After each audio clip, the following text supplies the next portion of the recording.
Le plus gros risque, ça aurait été de ne pas changer et finalement d'arrêter. Parce qu'il y a clairement un moment où on s'est posé la question de savoir c'est soit on franchit ce cap, soit on arrête tout. Donc aujourd'hui. En même temps, lancer une boîte, c'est risqué, je viens de te dire. De base, le risque était déjà pris, quoi. On n'a pas pris que des bonnes décisions. Voilà, tu peux prendre des décisions rapides qui ne sont pas les bonnes aussi. Mais ça, tu peux aussi prendre des décisions lentes qui ne sont pas les bonnes. Je dirais que ce qui compte, c'est la rapidité d'exécution. Tu me refais ta demande? Bonjour et bienvenue pour ce nouvel épisode de My Marketing Podcast. Et aujourd'hui, c'est un épisode un peu spécial et même très spécial, puisque c'est l'épisode où on fête les 15 ans de My Marketing Experience. Et oui, déjà 15 ans. Et pour animer ce podcast, on s'est dit que ce serait génial de faire appel à Déborah Daunier de Podpreneur, qui est à nos côtés. Donc merci Déborah d'accepter d'animer cet épisode. C'est super nouveau pour nous. On n'a jamais eu l'habitude d'être interviewé par quelqu'un. Laurie, je ne sais pas comment tu es toi, moi je suis un peu stressée. Oui, je suis un peu stressée, mais ça va bien se passer. Merci en tout cas de te prêter à l'exercice. Ça nous fait super plaisir que tu viennes aujourd'hui sur My Marketing Podcast pour, pour faire un petit peu le bilan de ces 15 dernières années à nos côtés. Merci pour l'invitation toutes les deux, je suis ravie. On va découvrir justement des chiffres phares, un bilan. 15 ans, c'est pas rien. En plus, dans un monde où le web, la communication, le marketing était un peu bébé, maintenant c'est vraiment inclus dans les entreprises, donc on va pouvoir en parler. Pour ma part, vous m'avez invité aussi parce que j'ai une expérience de 15 ans comme vous, plus dans le web, dans la communication et dans la vidéo. Pour commencer cet épisode, bien sûr, vos abonnés connaissent le podcast, connaissent votre entreprise. J'aimerais bien qu'on explique qu'est-ce que My Marketing Experience, justement. Qu'est-ce que My Marketing Experience?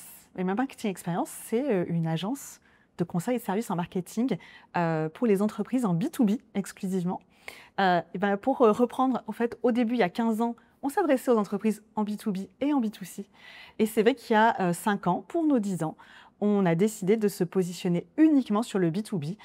Et donc, ça fait 5 ans qu'on est exclusivement, on s'adresse exclusivement aux entreprises en B2B. Oui, donc on n'a pas toujours été exclusivement B2B. Tu vois, c'est un processus de maturation sur notre expertise. Et du coup, on ne s'est pas réveillé un jour, un matin, il y a 10 ans, il y a 5 ans, en se disant non, on va faire que du B2B. Ça a été on va dire, des découvertes où on s'est dit non, mais en fait, on se repositionne que là-dessus. Et c'était une très bonne décision. Et vu qu'on parle de bilan, pourquoi et comment vous êtes repositionné justement? C'est suite à quoi? Ça a été quoi? Il y a 5 ans, pourquoi est-ce qu'on s'est repositionné? C'est parti d'un inconfort quand même. Oui, qui a démarré plus qu'il y a 5 ans avant, je dirais qui a commencé à 7 ans. Oui, c'est un process de maturation au bout de, on va dire, 7-8 ans. Il y avait à la fois trop de confort et de l'inconfort. C'est assez curieux de dire ça, mais tu vois, quand c'est ronronne, quand ça devient trop facile et, je vais être honnête, pas assez stimulant, je pense qu'on s'est retrouvés toutes les deux en avoir marre. À tourner un peu en rond, en fait, tout simplement, en avoir marre. Donc, on a eu un petit peu de mal même à se l'avouer mutuellement, alors qu'on discute, tu vois, la communication passe bien entre nous, sinon ça ne ferait pas 15 ans. Mais c'est une bonne déduction. Est-ce que vous pouvez nous parler de l'évolution du marketing, de la com, en gros, de votre entreprise depuis ces 15 dernières années? C'est une très bonne question. Donc, on s'est de suite positionné comme une agence d'externalisation de services marketing. On était très opérationnel à la base. Parce qu'aujourd'hui, on appelle ça comment? Parce que maintenant, ça a été rebrandé. Ça s'appelle ce qui est fractional. Fractional CMO. Okay. Donc déjà, voilà, on s'est toujours positionné comme une agence. Et c'est vrai qu'aujourd'hui, depuis quand même pas mal de temps, il n'y avait pas beaucoup de freelance. Nous, quand on a démarré, c'était... Si, il y en avait quelques-uns, mais c'était pas très développé. Oui, et puis il n'y avait pas une bonne image du freelance quand même. Et exactement, il n'y avait pas une bonne image du freelance. Alors qu'aujourd'hui, tu as des freelances, alors solopreneurs, freelance, on ne va pas rentrer dans le débat du modèle derrière, il y a quand même des différences. C'est un modèle qui a beaucoup, qui a beaucoup évolué et on en voit de plus en plus sur le marché. Et du coup, on a vu arriver les fractional CMO, donc le titre a changé, mais nous, on s'est toujours quand même positionné comme agence parce que l'idée de l'agence, c'est de pouvoir traiter plusieurs clients en même temps, mais aussi de pouvoir proposer des prestations, nous de notre côté à la fois stratégique et à la fois opérationnelle. En revanche, ce qu'on voit qui évolue beaucoup encore ces derniers temps, c'est qu'on a, tu vois, l'image de l'agence jusqu'à présent, c'était déjà la norme de l'agence. D'ailleurs, on s'est plié à cette norme, hein, c'est d'avoir des collaborateurs, d'avoir des expertises au sein de ton agence. Sauf que nous, on a testé, on a eu des collaborateurs et tout. Et finalement, ce qu'on a observé, et ce qu'on observe, et pour le coup, je trouve le choix qu'on fait est vraiment celui qui nous convient le mieux, c'est que nous, on souhaite garder notre indépendance dans le conseil et dans la proposition de ce qu'on fait. Alors, et si tu as des personnes dans ton entreprise, dans ton agence, avec des spécificités particulières, bah, logiquement, tu vas d'abord revendre en priorité ces compétences-là. Ce qui est logique, puisque tu as un besoin de rentabilité et d'occuper des postes. Peut-être qu'on va se mettre les agences... Non, alors on va le dire, on veut pas se mettre toutes les agences sur le dos, attention, parce que c'est pas l'objectif. Mais nous, on accompagne nos clients et les clients à qui on s'adresse. C'est quelque chose quand même qu'ils nous ont confié souvent, c'est qu'ils avaient l'impression que les agences avec qui ils avaient travaillé n'apportaient pas le conseil et que finalement, elles leur disaient bah, tu vas faire ça, telle action, telle action. C'est ce qu'on sait faire, c'est ce qu'on propose. Parce que c'était ce que l'agence était capable de proposer. On ne voulait pas reproduire ça. Donc c'est pour ça qu'il y a quelques années, je ne sais plus, bah, quand on s'est repositionné par exemple, on a refusé tout client sur lequel on ne travaillait pas sur la stratégie. Parce que finalement, on trouvait que ce n'était pas rentable. En fait, ce n'était pas rentable pour le client non plus. Donc, on a décidé, donc on ne se mettra pas toutes les agences à dos, c'est bon. Déjà que d'une, on allait s'occuper de la stratégie et après, on propose le volet opérationnel, ce qui permet d'être vraiment une agence. Donc, ça, on couvre. Mais également qu'on ne voulait pas internaliser certaines compétences qui allaient obligatoirement orienter notre recommandation, puisque tu te disais, je paye des gens tous les mois, il faut que je les occupe. Et donc, tu vas être forcément biaisé par ça. Mais ça, si tu es une agence de communication, par exemple, c'est moins grave parce que tu sais que tous tes clients, plus ou moins, ils ont un peu les mêmes besoins. Oui. Donc, tu peux avoir des collaborateurs que tu vas pouvoir occuper à plein temps. Mais quand tu es une agence marketing où tu t'occupes beaucoup de la stratégie, derrière, nous, on ne pouvait pas assurer à tous nos clients qu'ils auraient tous la même recommandation parce que ce n'était absolument pas vrai. Ils n'avaient pas tous besoin de la même chose. Donc, on a décidé d'avoir une forme hybride où à la fois, il y a la partie conseil qui est assurée systématiquement par Laurie et moi. Et en revanche, on déploie au niveau opérationnel des projets de grande envergure, mais avec des équipes qui sont stables, qui sont toujours les mêmes personnes, parce qu'on sait aussi quel est le niveau d'exigence qu'on a. Alors, paraît-il qu'on est affreusement exigeante selon ça. C'est un reproche qu'on nous a fait aussi. Ça peut être un compliment aussi. Oui, voilà. C'était un reproche. Pour nous, on trouve que c'est plutôt une bonne chose d'être exigeante. L'équipe avec laquelle on travaille depuis plusieurs années, au contraire, ils travaillent avec nous parce qu'on a un très haut niveau d'exigence et qu'ils savent qu'ils ne feront que mieux leur travail parce qu'ils ont face à eux une stratégie marketing qui est hyper solide et des gens qui sont capables de répondre vraiment à leurs questions. Mais finalement, ce qu'on observe, c'est qu'il y a aussi de plus en plus d'entreprises qui sont déçus ou qui ont eu des mauvaises expériences avec les grosses agences très généralistes. Alors, je ne dis pas que... Oui, je ne dis pas que c'est une généralité, mais c'est une réalité, puisque ce sont souvent des clients qu'on récupère. Et de ce fait, moi, je pense quand même, et on observe que le marché s'est transformé à ce niveau-là et que le fait d'être hybride et d'avoir... Mais spécialisé, c'est quand même, tu vois, en 15 ans, ça fait quand même partie des grosses observations qu'on a pu voir sur le marché. Être très fort dans un domaine et être capable de mieux adresser et pas de dire c'est la même recette pour tout le monde. Quoi. Et après, c'est venu aussi, je pense, avec une plus grande maturité des entreprises par rapport à leur propre marketing. Parce que finalement, aujourd'hui, les acheteurs sont aussi beaucoup plus éduqués au marketing. Oui, avant, le marketing, c'était de la com, c'était de la pub. Il y en a... Voilà. C'est beaucoup plus rare qu'on l'entende. Nous, on a des clients dont ce n'est pas le métier, mais comme l'information est beaucoup plus accessible, ils se sont formés tout seuls, et puis on en parle quand même beaucoup plus qu'avant. Donc, on a fait aussi évoluer notre modèle, et on voit le marché qui évolue par rapport à sa propre maturité au niveau marketing. Et clairement, en 15 ans, ça a bien évolué. Le marketing aujourd'hui, vous le définissez comment ? C'est toujours la même chose, en fait. C'est les moyens qui vont être différents, mais la mission, alors nous, notre définition, c'est de dire que le marketing, ça te permet de te développer et de durer dans le temps qu'entre entreprises en trouvant tes bons clients, en les convertissant, en les fidélisant et en devenant finalement le choix numéro 1 dans l'esprit de ton marché.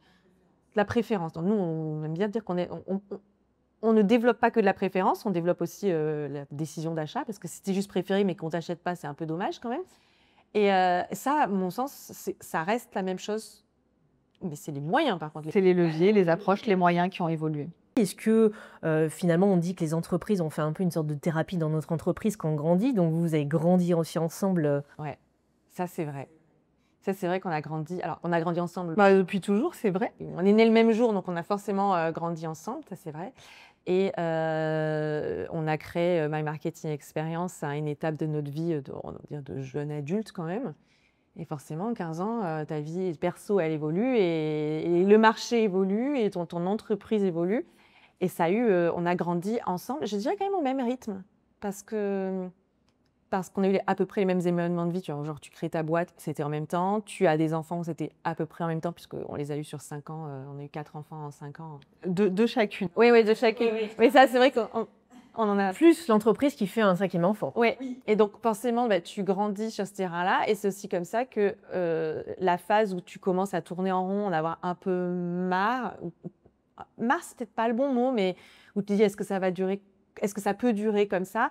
Et ben, je pense qu'en fait, on a eu ces mêmes questions à peu près à la même étape, mais comme Laurie disait, on s'en était pas forcément parlé à l'époque, parce que tu as ta vie, parce que finalement, pourquoi tu remets en question un truc qui marche? Oui, parce qu'en fait, ça marchait, c'est ça le truc. Pourquoi tu viens mettre le doigt dans un truc qui marche alors que tu n'as pas de raison de te plaindre, tu as tout pour être heureuse? Et on n'était pas malheureuse, mais bon, comme Laurie l'a dit, c'était pas confort. C'était trop confortable et, pas assez, et en même temps inconfortable. Et c'est comme ça que, au bout d'un moment, on a quand même réussi à se mettre des mots dessus. On a fait un gros travail aussi. Et puis, on a engagé à l'époque un gros travail de repositionnement, de questionnement, et ce qui a fait aboutir à, on renonce au B2C qui nous éclatait plus du tout, et on se met qui nous éclatait plus et pour lequel, de toute façon, on savait aussi qu'on était encore meilleur. On avait vraiment une zone de... Alors, il y en a qui disent une zone de génie, je trouve ça hyper prétentieux, mais on va utiliser les mots que tout le monde dit sur la partie B2B, positionnement. Et donc, on s'était dit, OK, on se met là-dessus. On n'a pas regretté parce que l'année d'après, alors je ne sais plus, ce n'est pas moi les chiffres, mais on a fait plus 30% de croissance juste l'année d'après. Je ne me trompe pas, hein, c'était bien ça. En renonçant à certains clients qui correspondaient du coup plus à notre cible. Hein. Mais oui, on a fait 30% de croissance, je crois, l'année suivante. Et non, je pense que ça a été une des meilleures décisions qu'on ait prises à ce moment-là. C'est risqué quand même. Bah, avec le recul, oui, je te dirais que c'était risqué, mais je crois que sur le moment, on n'est pas... Le plus gros risque, ça aurait été de ne pas changer et finalement d'arrêter. Parce qu'il y a clairement un moment où on s'est posé la question de savoir c'est soit on franchit ce cap, soit on arrête tout. Donc aujourd'hui... En même temps, lancer une boîte, c'est risqué, je te dis. De base, le risque qui était déjà pris. Tu es entrepreneur toi-même, les risques, tu les prends, alors, pas de la même façon, mais c'est un peu tout le temps que tu prends des risques. L'entrepreneuriat, c'est ça. Voilà. Sinon, en général, on reste salarié. Mais je ne sais pas si... Moi, je pense que j'ai une aversion au risque naturel. Je ne suis pas quelqu'un qui a le goût du risque. Je ne fais pas du saut à l'élastique. Je déteste les sports extrêmes. Mais en revanche... rétrospectivement, j'ai pas eu un moment où il y en a une qui a dit à l'autre non, ça c'est trop risqué, ça on le fait pas. Non. Je pense qu'on a à peu près le même niveau. Alors c'est quand même arrivé Laurie qui pousse pour dire non, ça il faut le faire, et moi qui dis t'es sûre maintenant? Oui, mais ça peut être inversé aussi à d'autres moments sur d'autres sujets. Donc ça s'équilibre au bout d'un moment. Ouais, on s'équilibre. Le fait que vous soyez jumelles, est-ce que ça a été un avantage ou un frein avec le recul maintenant? Ah, c'est une super bonne question. Tu veux dire dans notre vie en général ou juste dans l'entreprise? Tout ce que vous voulez, moi Le fait qu'on soit jumelles, nous on sait que du coup on fonctionne de la même façon. Donc ça a été un trait... À peu près. Oui, à peu près. Mais je pourrais pas faire je pense pas qu'on puisse faire une généralité pour tous les jumeaux et toutes les jumelles parce que tous ne s'entendent peut-être pas aussi bien que Sandy et moi. C'est vrai que nous on a toujours beaucoup travaillé ensemble, beaucoup communiqué. Et même depuis l'école... Et communiquer, ça veut dire aussi se dire les choses bien et se dire les choses quand on n'est pas d'accord ou quand on... Je parlais d'amour, hein, quand on aime quelqu'un, on le dit. Quand Laurie me saoule, je lui dis. J'attends pas en me disant non. On va faire une réunion dans 3 mois. Non, c'est vrai que des fois on peut se le dire. Non mais là tu me saoules. J'aime pas la manière dont tu m'as parlé. Vous engueulez des fois. Oui, en fait, on s'engueule des fois. C'est probablement ce qui fait qu'on n'a jamais d'énormes disputes. C'est qu'on a beaucoup de micros interactions où on va se dire ouais, tu me saoules. Ça on se le dit très souvent. La question, c'était surtout parce que beaucoup d'entreprises disent déjà son associé ou son associé c'est compliqué parce que c'est un peu comme un membre de ta famille. Et souvent, on dit travailler en couple, c'est compliqué. Donc en famille, ça peut être compliqué. Enfin, on vit pas ensemble, non? Non, on vit pas ensemble. On se voit même pas tout. Vous mettez un peu limite, quoi. Et puis, on se voit pas tout le temps. Après, on se sépare bien les tâches. Et c'est vrai que comme la communication est facile et que je pense que naturellement, on comprend rapidement là où l'autre veut en venir, ça a plutôt été un avantage. Je pense que le gros avantage, c'est la rapidité de prise de décision. Ce qui peut être très bloquant dans certaines entreprises parce que c'est normal. Enfin, je veux dire, j'ai pas d'associé dans une autre entreprise. Enfin, du moins pas encore. Ça arrivera peut-être un jour. Je serai confrontée à ça. Mais je le vois bien, notamment chez nos clients. Même si ce sont des gens très ouverts d'esprit, même s'ils communiquent très bien, les décisions peuvent être prises de manière relativement plus lente parce que tu as besoin d'être d'accord et tu ne veux pas froisser l'autre et tout. Et c'est vrai que c'est pas, je crois que Laurie comme moi, c'est pas quelque chose qu'on a tellement à l'esprit, le fait de se ménager mutuellement, est-ce qu'elle va se vexer et tout. Donc, on arrive à aller beaucoup plus vite dans nos prises de décision. Et ce qui est un gros avantage quand tu es une entreprise, par contre. Tu as lancé le podcast, typiquement. Créer l'entreprise. Créer l'entreprise, je suis arrivée chez elle, je fais « Est-ce que tu veux créer My Marketing Experience ?» qui ne s'appelait pas comme ça d'ailleurs à l'époque. Mais une entreprise, une agence marketing avec moi, c'est ça le modèle et tout. Et Laurie, elle a dit oui. Et elle n'a pas overthink, comme disent les anglo-saxons. Et pareil pour le podcast, c'est des grandes étapes, mais il y a eu plein d'autres décisions. C'était pas, on ne s'est pas pris la tête pendant des mois pour savoir si on allait le faire ou pas. On était d'accord, go, on y va, quoi. Ouais. Et dans les deux cas, on est très rapidement passé à l'action. Ça n'a pas pris des mois et des mois et des mois avant d'entamer la création de quelque chose. On est rapidement passé à l'action. En général, dans un couple, parce que tout fait couple, hein, même si on a moins d'intimité avec des personnes, du duo, exactement, il y a des casquettes, des rôles de chacune. C'est quoi un peu vos positions dans l'entreprise toutes les deux? Je suis le chef. Oui, moi je dis toujours Laurie, c'est le chef. C'est toi qui arrives en premier? Ouais. En plus. Alors, oui, c'est moi qui ai quitté mon emploi en premier parce que j'étais enceinte, donc j'ai fait mon congé mat vite fait. Et en même temps, j'ai commencé à basculer à temps plein. Je ne suis jamais revenue dans mon job salarié. Et du coup, c'est moi qui suis arrivée en premier dans l'entreprise. Mais bon, Sandy faisait les deux en même temps. Du coup, oui, moi, j'étais salariée quand même. Elle a continué d'être salariée pendant 1 an, je crois. Ou pas tout à fait. Ça devait être plus dans le business plan, mais je me suis suivie. Oui, mais finalement, c'était une bonne opportunité. Il n'y a pas de hasard. Voilà, comme quoi les business plans, c'est beau sur le papier, voilà. Et c'est pas toujours fiable. Mais donc, c'est moi qui suis arrivée en premier. Et du coup, naturellement, j'ai pris les fonctions de tout ce qui est l'administratif, au sens large, la compta, toute la partie un peu financière aussi. La partie très exécutive, finalement, le rôle de DG, c'est elle qui l'a eu dès le départ, quoi. Oui. Et ça me convenait très bien. Et ça convenait très bien à Sandy. Et après, Sandy, c'est vrai qu'elle a plus pris le lead sur la partie stratégie marketing pour My Marketing Experience, même si c'était en consultation et même si même de mon côté, je ne prenais pas de grandes décisions sans la consulter avant. Mais c'était très rapidement, on s'est donné des casquettes pour pas perdre de temps. Tu vois, genre, toutes les deux, on fait la même chose en même temps. C'était un peu... ça n'aurait pas été très rationnel comme... Et Laurie, elle a des plus grandes compétences que moi dans tout ce qui est organisationnel. Je l'ai dit. J'ai envie de dire pour la force des choses aussi. Par la force des choses. Et puis, c'est vrai que j'en ai pas, elles ne sont pas toujours énormes. Donc, même si je me suis quand même vraiment améliorée. Et donc, tout ce qui est structuration, elle le fait très bien. Et puis, c'est peut-être ce qui t'éclate moins, parce que c'est important. Oui, alors voilà, je le fais parce qu'il faut le faire. Et j'aime bien l'arrivée, en fait. J'aime bien quand c'est fait. Tu vois, le résultat me satisfait. Après, le chemin, des fois, ça m'éclate pas plus que ça. Mais oui, je peux m'extasier sur une belle automatisation aujourd'hui. Ce qui est chouette, c'est que, ouais, jumelle, mais quand même de la différenciation. Parce que des fois, en plus, vous avez justement un rôle visuel qui est ressemblant. On a des jumeaux qui ne se ressemblent pas du tout, ou des jumelles. Et là, effectivement, je trouve que c'est intéressant parce qu'il y a quand même des points de différenciation. Donc c'est bien. Oui, et puis Sandy, elle a... Alors, on a toutes les deux beaucoup d'idées, mais je pense que Sandy, c'est quand même encore un cran au-dessus. Et en fait, quand elle a beaucoup d'idées, je dis OK. Moi, je suis là. Elle va très vite. Je suis là.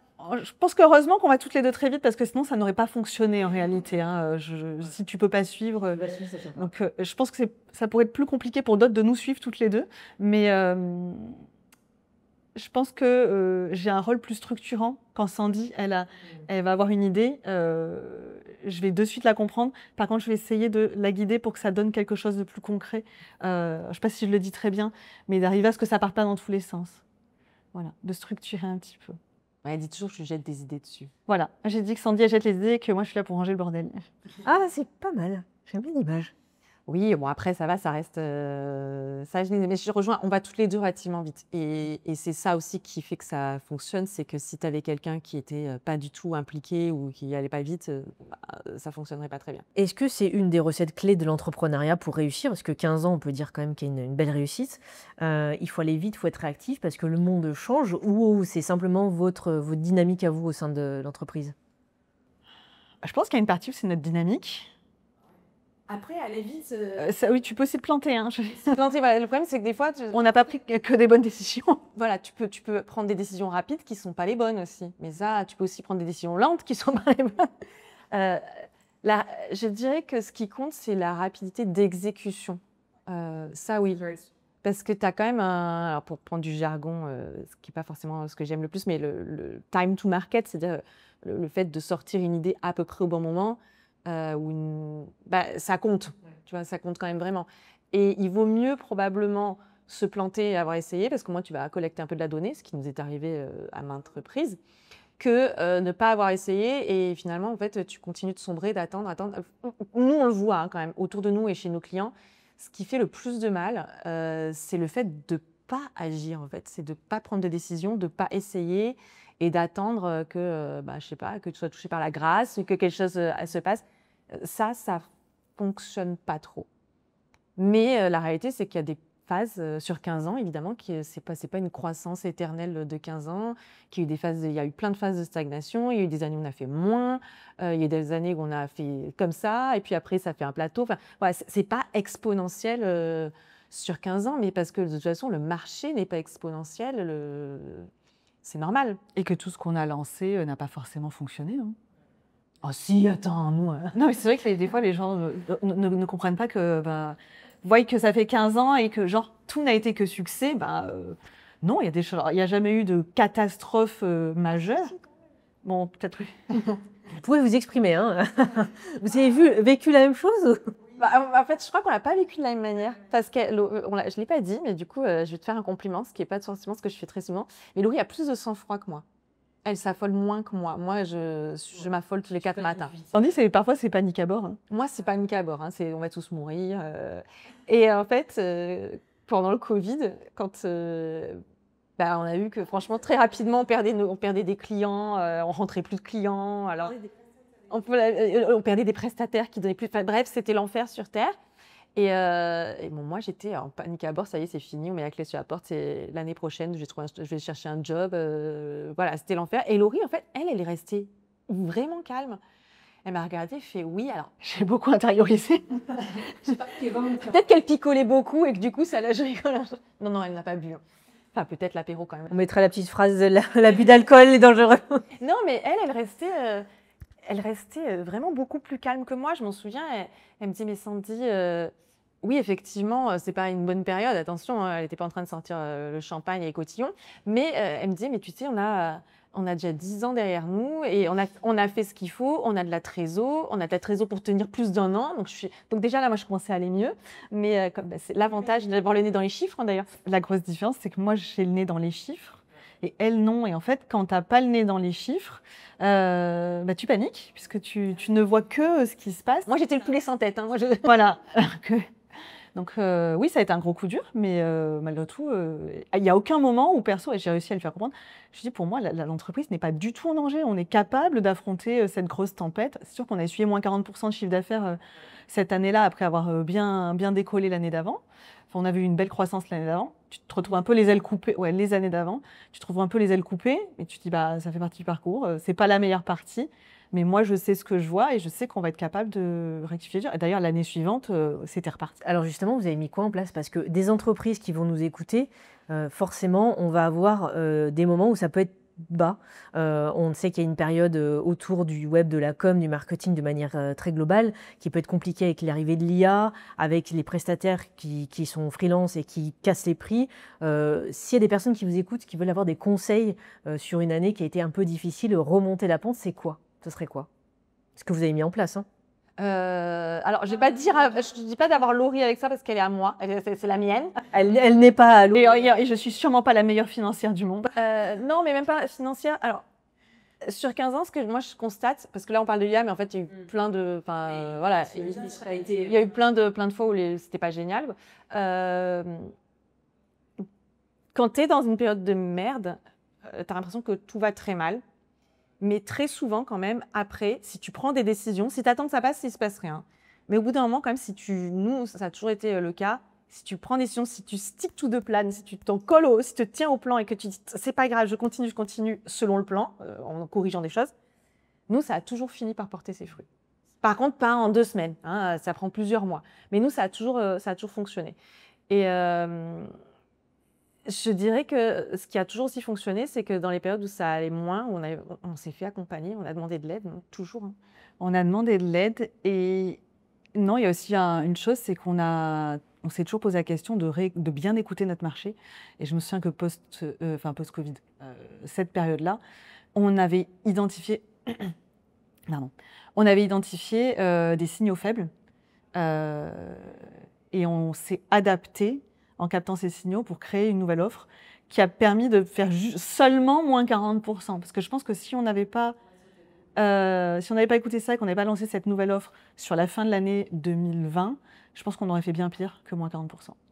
Donc c'est bien être à l'écoute, savoir se réadapter. Écouter ses clients, écouter le marché, interroger ses clients, essayer de capter. Et effectivement, donc ça c'est quand c'est vraiment la partie marché. Et après, quand on voit qu'il n'y a pas forcément une partie marché, même quand il y a une partie marché, c'est aussi se dire, ok, je me fais accompagner. Enfin, nous, on s'est fait accompagner plusieurs fois pour notre marketing, alors que c'est notre métier en réalité. Notre marketing, notre stratégie, savoir où tu es la meilleure. Parce que tu parlais de l'IA et c'est super intéressant, je trouve, parce que ça peut effrayer tout le monde. Mais l'IA, ça ne va pas masquer une expertise ou une expérience. Et aujourd'hui, je pense que là où les entreprises elles doivent faire le plus de travail, et c'est difficile, c'est savoir où tu te différencies, où tu apportes quelque chose de très supérieur sur le marché. Si tu ne l'apportes pas, trouve-le.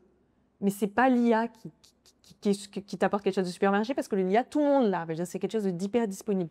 Et nous, on a vraiment fait ce travail chez My Marketing Experience, toutes les deux et accompagnées encore une fois, et pour identifier et accentuer encore plus, mettre en avant là où on est meilleur, avec un aspect très différenciateur pour notre marché.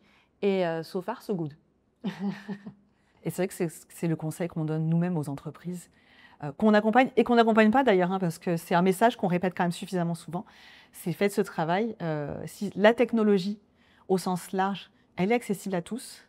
Par contre, c'est ce que vous allez en faire et comment vous allez derrière vous différencier de manière spécifique sur le marché qui fera la différence.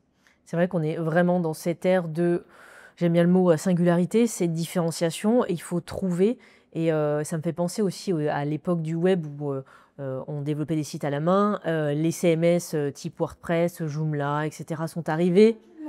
Et oui, il y a Spip aussi pour les techos qui nous écouteraient.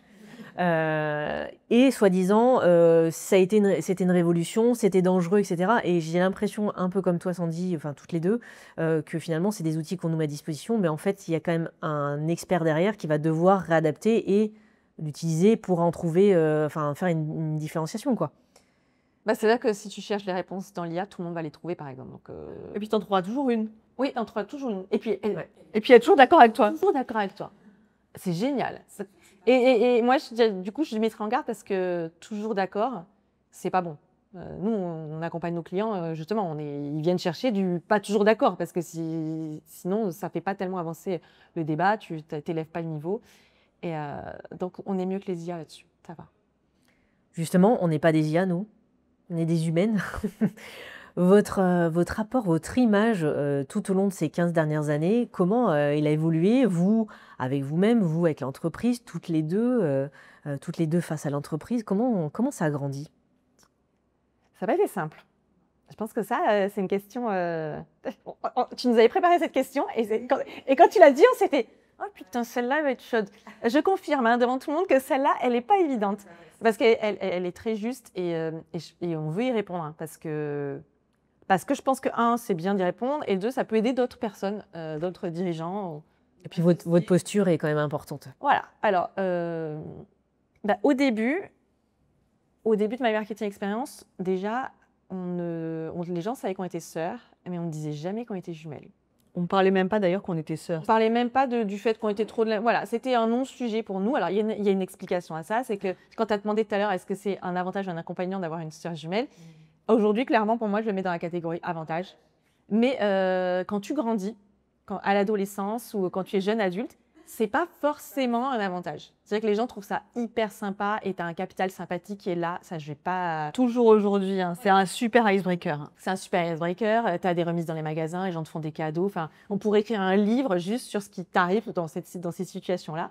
Et peut-être qu'un jour on le fera. Hein. Mais, donc ça, c'est la partie fun, mais tu as une partie qui est moins fun. C'est que finalement, les gens te confondent tout le temps. Ils ne font pas l'effort de savoir qui est Laurie et qui est Sandy. Donc, tu peux avoir des questions un peu cheloues. Tu as des questions qui sont bizarres, ou du moins un peu inappropriées. Quoi comme quoi? Vraiment inappropriées. Vraiment très inappropriées. D'accord, je vois. Voilà. Et donc, du coup, tu sais pas trop quoi en faire. Et donc, on s'était dit, on n'en parle pas. Et d'ailleurs, pour la petite histoire, ça nous arrivait parfois quand on nous demandait si on était jumelles de dire que non, qu'on était cousines. Juste pour que les gens nous foutent la paix. On est extrêmement sociable avec Sandy. Mais avant, on est d'accord, plus maintenant. Ah oui, avant. C'est même avant l'entreprise. Mais c'est vrai que du coup, comme dit Sandy, au départ, on n'en faisait pas du tout. Et en fait, des fois, les gens, nos clients le découvraient quand ils rencontraient Laurie, ils allaient sur le site internet. Alors du coup, vous ressemblez beaucoup sur les photos. Donc ils posent une question. Mais là, tu mens pas, tu dis la vérité. Mais ça faisait pas du tout partie de notre identité, de l'entreprise. Et ça pendant, je dirais bien, une dizaine d'années. Une grosse dizaine d'années. C'est quoi le déclencheur? Vous avez eu marre? Au bout d'un moment, on a eu marre. Oui, on l'a assumé. Je pense qu'au bout d'un moment, il y a eu ce shift. Quand on a changé vraiment l'identité de l'entreprise, parce qu'au bout de 10 ans, on a aussi changé le nom, on a changé l'identité, de logo et tout ça. Et je pense qu'on avait aussi mûri dans notre posture d'entrepreneur et de dirigeante et de, enfin, même nous-mêmes. Et on s'est dit, c'est bon, en fait. Voilà. Ouais. En fait, finalement, si c'est un problème, il faut que ce soit entre guillemets un problème pour les autres, mais pas pour nous. Nous, ça fait partie de notre identité. Donc, sans forcément le crier tout le temps sur tous les toits, aujourd'hui, Non, mais on avait aussi le problème que les gens pensaient qu'on n'était qu'une seule personne. Oui. Alors, t'as beau tout faire. Hein. Vraiment, on a tout essayé. Les cheveux, Laurie, les cheveux là, et moi, les cheveux ici. Pas la même couleur de cheveux. Tout. On a tout essayé. C'est-à-dire que même, on s'appelle avant pour être sûr de ne pas être habillé pareil. Mais bon, au final... Essaie de tout le temps te débattre avec un truc qui, de toute façon, fait partie de toi. Tu te ressembles, c'est comme ça. Et ce qui était quand même ressorti, c'est que les gens, ils te disent, vous ressemblez, mais à partir du moment où ils ont fait la connaissance des deux, toi, par exemple, c'est deux personnes à part. Ils se rendent compte que tu n'as pas la même personnalité, tu n'as pas la même manière de parler, tu n'as pas la même manière de bouger. Techniquement, si tu regardes depuis le début, Laurie bouge beaucoup moins que moi. Tu sais. Non, mais tu vois, une séance photo, ils vont te dire Laurie, elle est toujours très bien. Et Sandy est floue parce que Sandy bouge trop.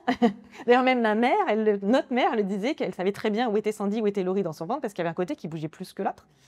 Et après, au final, aujourd'hui, on s'est dit si les gens ne nous reconnaissent pas, c'est pas si grave, on en rigole pas mal. Oui, parce que sous mes posts LinkedIn, il y en a qui disent merci Sandy. Oui, moi je me fais prospecter en disant chère Laurie, c'est tout le temps quoi.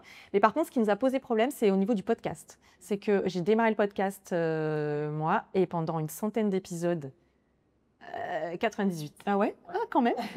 J'en ai fait quelques-uns. T'as attendu le centième pour... Non, j'en avais fait quelques-uns avant. Elle avait fait quelques-uns, mais 80... Ouais. Je pense 80-90%. C'était moi, toute seule. Et c'était il y a 2 ans. On avait mis le... Ouais, c'était il y a 2 ans. Un peu plus, ça va faire 3 ans. Parce que pour le coup, ça nous a posé un problème d'identité sur le podcast. C'était que c'était le podcast de My Marketing Experience, mais c'était que moi. Donc, on a tout arrêté, on a fait un travail, encore. On ne fait que travailler, nous. Et Laurie a été intégrée parce que l'image de My Marketing Experience et de My Marketing Podcast, c'est nous deux, même si on a des personal branding différents et à part l'une de l'autre. Mais c'était important que Laurie aussi fasse partie du podcast. Alors justement, l'importance du podcast dans votre chemin entrepreneurial, comment vous l'avez ressenti toutes les deux? Alors au début, c'était un peu comme quand on a créé l'entreprise, c'était notre stagiaire de l'époque qui nous avait dit, qui nous avait suggéré l'idée et ah oui, trop cool, on va le faire. Donc on l'avait fait de manière un peu artisanale, oui, un peu artisanale quand même au début. Hein. complètement artisanal. Et c'est vrai que les 2 premières années, les deux premières années, un peu plus, il était surtout porté par Sandy. Et quand on a fait ce travail pour vraiment m'intégrer, c'est aussi le moment où on a utilisé le podcast, où il est vraiment venu s'inscrire dans une stratégie globale pour développer notre visibilité, asseoir notre autorité. Il a clairement pris une autre dimension dans notre stratégie. Disons que c'est toi. Voilà. En fait, C'est toi la réussite de ce podcast. bah, tu peux te casser maintenant, en fait. Et voilà. Ne me prends pas au mot. Chiche. Faut pas me lancer sur ça parce que capable de lui dire c'est quoi le sujet. Non, mais je vais pas le faire. Ah, attends, elle me piège suffisamment souvent avec le livre, alors moi je la piège un peu maintenant avec le podcast. Mais Pour reprendre ta question, dans la stratégie, ça a compté, ça a donné une... c'est à ce moment-là qu'il a vraiment pris toute sa place. Exactement, et puis ça s'inscrit dans une stratégie, on va dire une stratégie d'autorité. On a voulu vraiment asseoir le positionnement, prendre plus la parole, ce qu'on faisait déjà, mais on va dire avec d'autres médias. Et puis je pense que tu le sais très bien, ça crée un lien particulier. Ça, nous, on le constate tous les jours, d'ailleurs, aucun regret. Alors un podcast et un média au sens large, c'est quand même beaucoup de travail. Si tu n'as pas des résultats, alors pas forcément financiers tout de suite, parce que je m'adresse à tout le monde, c'est pas le cas, attention, n'attendez pas ça, mais en tout cas, tu ne tiens pas dans la durée si tu n'as pas un impact. Le podcast, c'est une évidence. Enfin, moi, je peux que être. T'es là aussi, hein, si t'es contre. C'est une évidence. Il y a des points de réassurance sur le message, sur la manière de communiquer, évidemment. Voilà, il y a plein d'avantages sur le visuel aussi, parce que ça humanise, bien évidemment. D'ailleurs, podcast, avant c'était de l'audio, maintenant c'est podcast audio et vidéo, donc c'est important de le dire. Avant, vous avez plus la différenciation. Pour ça, je vous parlais, si vous avez commencé en audio puis en vidéo. L'effervescence de la crise Covid a fait qu'on a fait du contenu court, donc forcément il fallait faire du podcast comme aujourd'hui. D'ailleurs, si on nous découvre en format long ou en format court, mais ça c'est l'avantage. Est-ce que vous pourriez recommander à une entreprise forcément d'avoir son podcast pour démultiplier sa communication, son marketing, ou alors il s'est vraiment ciblé sur des personnes bien précises?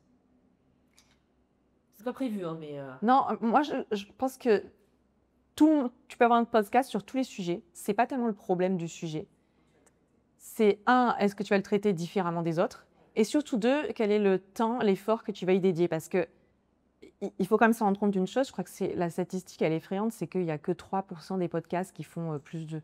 Ou 80% des podcasts font pas plus de 3 épisodes. Enfin, c'est un truc énorme. Et donc, si t'es parti, que tu veux te dire que je vais faire un podcast, on verra, par exemple, ou un truc comme ça, ou j'en fais 2, 3, puis on verra, ne commence pas. Je vais te dire, ne commence pas. Il faut quand même... C'est du long terme. C'est quand même un peu ingrat pendant un moment. Oui. C'est moins une question de personne ou de sujet que d'implication et de détermination à tenir ce projet dans la durée. Donc, je ne peux pas répondre. Évidemment, ce n'est pas parce que tu es impliqué et déterminé que ça va marcher. Attention, je voudrais dire oui, mais je ne pense pas que ce soit le cas. En revanche, c'est sûr que ça ne marchera pas si tu n'as pas ça au départ. C'est que nous, on a eu la chance. On l'a démarré il y a un moment quand même, le podcast. En France, il n'y avait pas beaucoup de podcasts marketing quand on a démarré. Et le fait d'avoir, entre guillemets, pas traîné, mais au début, on l'a fait, mais on ne l'a pas fait. Aujourd'hui, quelqu'un qui démarre un podcast, en général, il essaye de très bien faire de suite. Alors que nous... Bah non, c'est pas terrible, c'est très artisanal. C'était très artisanal pendant 2 ans. Alors, ceci dit, ça nous a quand même donné l'avantage de démarrer plus tôt que les autres. Mais en fait, cette technique, ce qu'on a fait nous, ne marcherait plus. Et même, j'ai envie de te dire, plus poussé, c'était une erreur en fait à refaire. Moi, c'est un des trucs que je regrette, c'est de pas avoir été, de pas avoir assez investi. Je parle même pas d'argent, je parle de temps et d'effort dans le podcast dès le début. On avait quand même un peu une société à redresser après un moins 40%. Oui, on pouvait peut-être pas tout faire en même temps. Tu parles de la qualité technique ou tu parles du de la régularité, de la ligne édito, de la stratégie de diffusion. C'est-à-dire qu'au début, on produisait, on était tellement content d'avoir produit un épisode que la diffusion, c'était genre vraiment, vas-y comme ça, 3 posts. Alors qu'on sait aujourd'hui très bien que la distribution, c'est au moins aussi important que la production. Et oui, je pense qu'on aurait pu atteindre un plus haut niveau plus vite et être encore plus haut que ce qu'on est aujourd'hui avec My Marketing Podcast.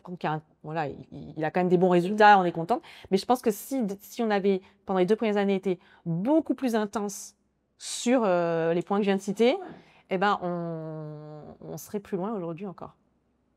Donc un grand oui pour le podcast, mais il faut savoir quand même que c'est du long terme. Oui, mais si tu veux que ça marche, faut pas le prendre par-dessus la jambe. C'est pas comme tu veux cartonner sur LinkedIn et tu fais un post de temps en temps. Est-ce que vous avez des souvenirs phares à nous partager avec vos clients sur les 15 ans réussite et moins bonne réussite? Parce que j'aime pas dire échec, parce que pour moi, il n'y a pas d'échec, c'est toujours une leçon. On en a eu quand même.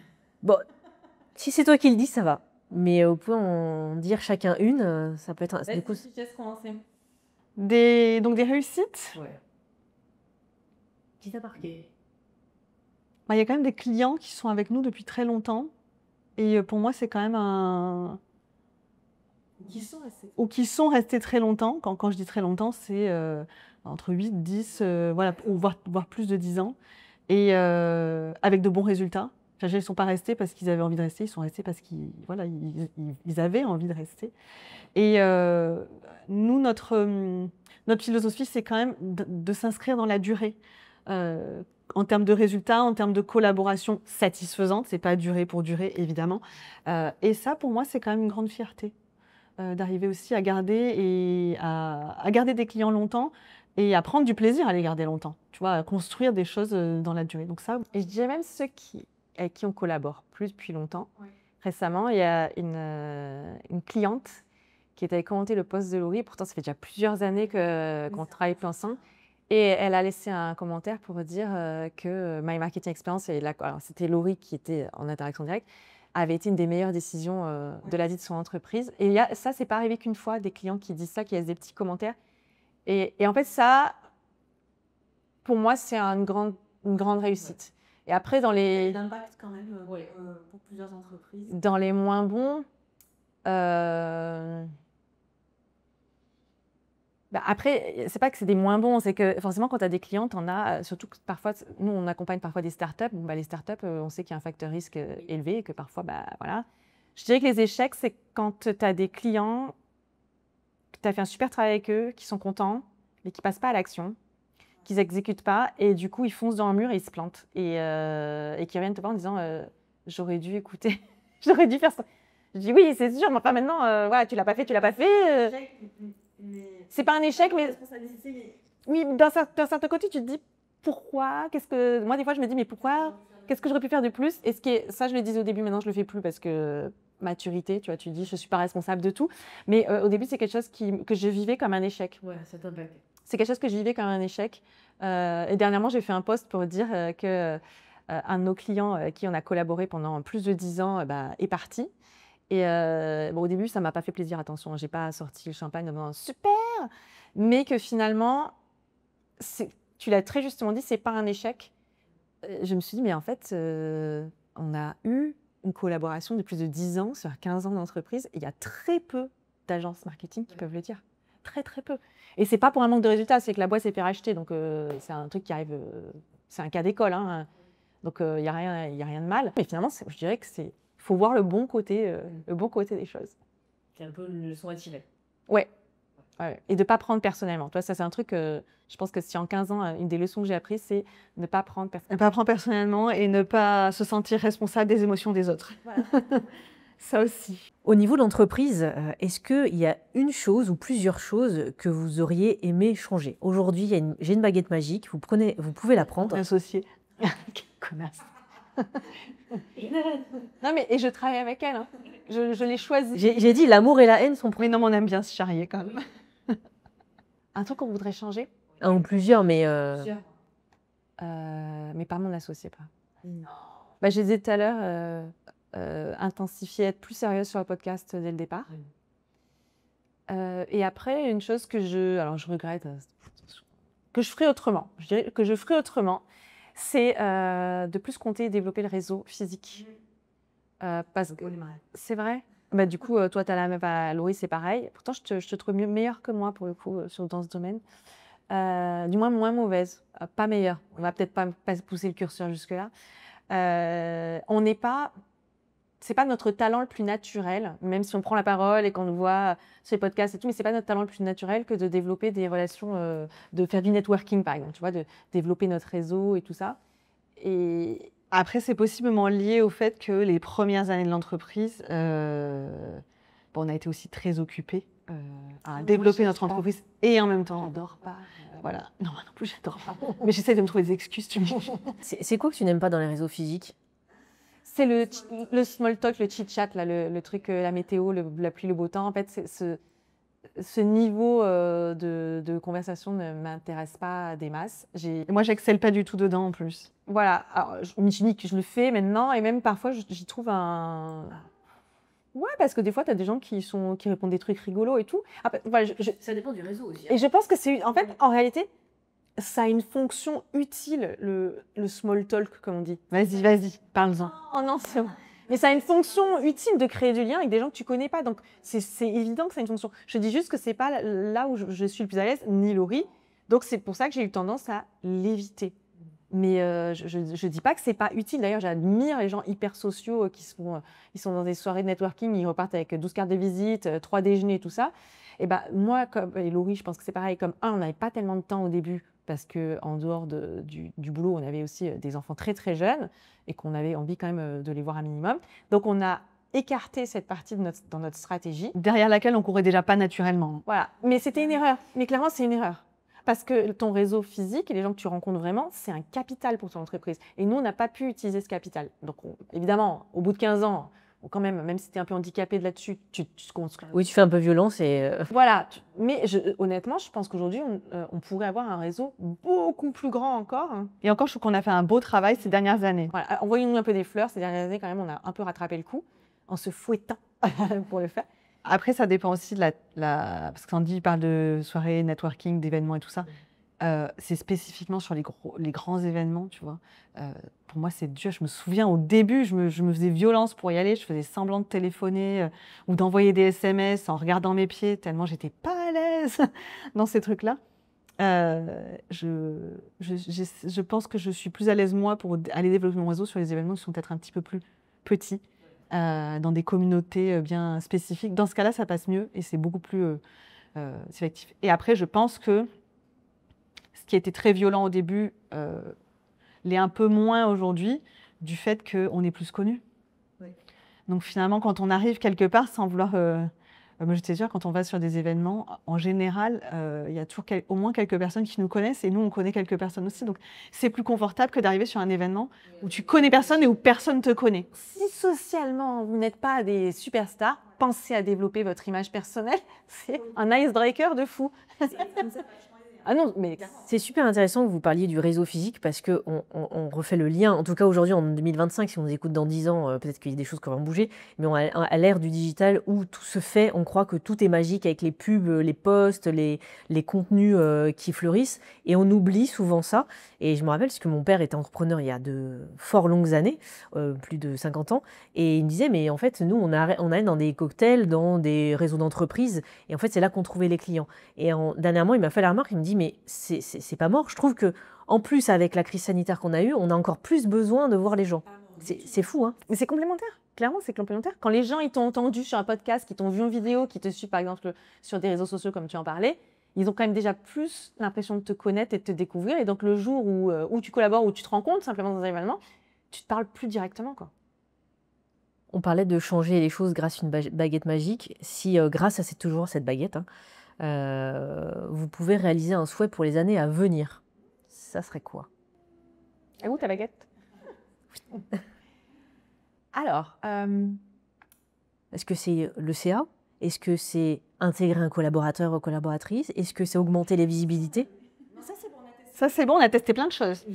Je suis là pour vous ouvrir, c'est votre podcast. Attention, t'as dit, on va pas non plus... C'est pas quand tu as dit on n'y renonce pas forcément et continuer d'agrandir l'équipe, oui, parce qu'en fait on a une équipe stable. Aujourd'hui on est entre 7 et 8 chez My Marketing Experience, puisque on a en fait une équipe d'experts qui ne sont pas salariés, mais qui est une équipe très stable et à qui on parle quasiment tous les jours.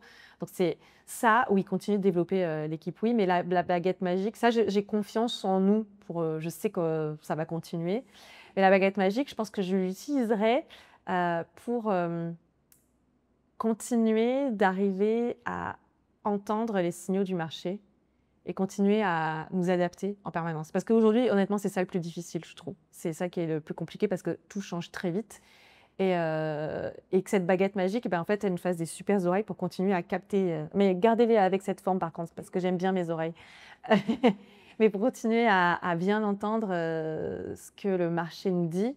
Et je dirais continuer à y prendre du plaisir. C'est ça qui est vraiment important. Et si on parle de chiffre d'affaires, oui, évidemment, moi, je ne suis jamais contre continuer d'augmenter le chiffre d'affaires. Avec une... Voilà, parce qu'on en parle souvent avec Laurie. Oh, le chiffre d'affaires, c'est très bien. Bien sûr, continuer, mais avec une bonne rentabilité. Voilà, donc c'est un voilà. Et plus encore que le chiffre d'affaires, c'est aussi les revenus que tu peux percevoir. Hein, Oui, c'est important de le préciser. C'est pas parce qu'on fait 1 million qu'on empoche 1 million. Non, parce que tu peux en vrai faire 1 million et ne pas faire d'argent vraiment. Voilà. Donc voilà. C'est important. Donc ça, c'est important. Et peut-être même tenter une baguette, explorer de nouveaux horizons, voir de nouvelles collaborations, de nouvelles formes de croissance aussi, peut-être. Voilà. Ah, c'est bien. T'as vu? Ça te plaît? Donc rendez-vous dans quelques années pour faire ce nouveau bilan. Avant de vous laisser, je voudrais que l'une et l'autre, vous disiez un mot à l'une ou l'autre. On est nuls à ça. De ces 15 ans, si tu avais quelques mots à dire à Sandy, tu lui dirais quoi? Merci, c'était franchement fun. Ça va, j'ai bossé? Non, mais je me suis bien amusée. Et je suis sûre qu'on va continuer de s'amuser encore. Qu'est-ce que je fais? Je peux pas te remercier pour ta sagesse, honnêtement.